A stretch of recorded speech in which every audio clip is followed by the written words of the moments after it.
Bombo Business News.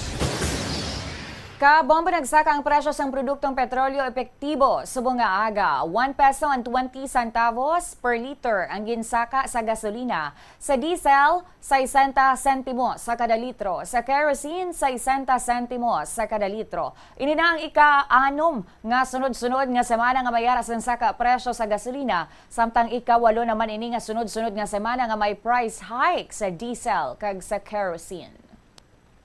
Bombo Foreign Exchange Update is brought to you by Quinbank Business Banking.